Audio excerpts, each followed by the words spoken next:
someone's asking about, with regard to study schedules, how should you structure your studying when you have a full-time job and you want to study like it's a full-time job? So great question. I love the ambition there and the enthusiasm to make it work for you, even if you're studying full-time.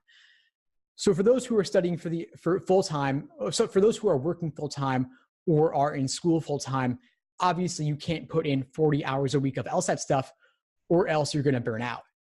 So I recommend instead treating the LSAT like a part-time job, maybe studying 10, 15, or at most 20 hours per week, and fit it in where you can. Maybe you do more on the weekends, maybe you do more in the evenings. If you, let's say you're working full-time as a paralegal, talk to your boss, see if they won't make you work long hours, see if they'll let you leave at 5 or 6 p.m. instead, so you can fit in a few hours in the evening. If you're working a 9 to 5 or a 9 to 6, I'd say get to work maybe an hour early if you can, study in a conference room or in a coffee shop nearby, or even if your car, if you have no other options. I'd recommend getting out of the house because it'll put some distance between the time that you first woke up and the time that you're actually hitting the books. And obviously you're groggy when you first wake up. There's something called sleep inertia, and it lasts for a few hours.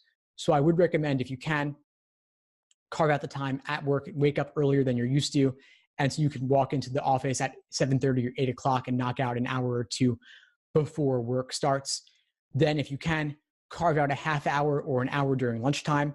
If you can't actually use books, maybe you read articles on my website, or maybe you listen to a podcast, or maybe you watch a YouTube video.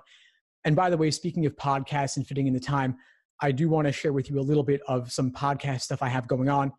I've got 2 podcasts for those of you who may not be aware. I have the LSAT Unplugged podcast.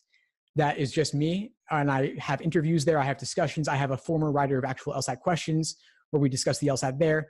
I also did a LSAT prep radio interview on cheating and admission scandals.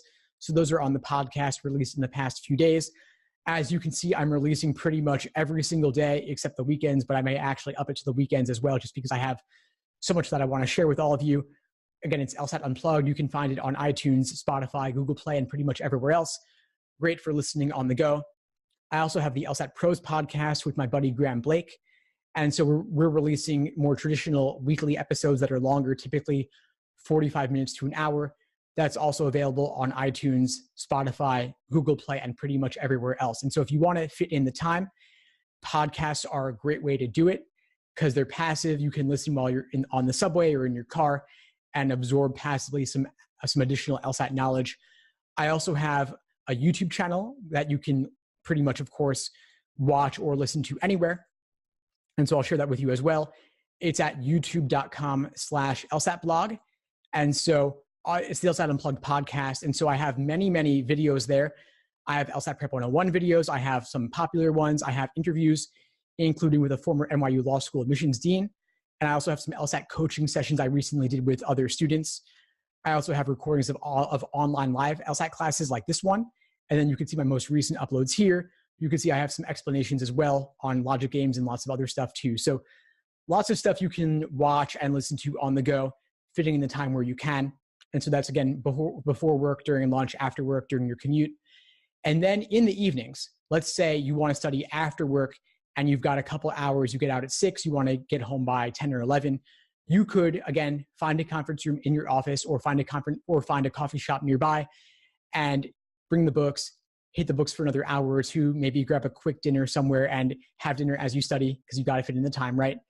Then you commute home, you relax, take it easy, watch Netflix, take a hot bath, whatever it is, but don't trust that you'll be able to fit in the time once you get home because it's too easy with all the temptations and family or friends or roommates and obviously the refrigerator, other distractions to get in the way of you actually getting back to the books. So while you're still in work mode, while you're still maybe dressed up, you could still be hitting the books there.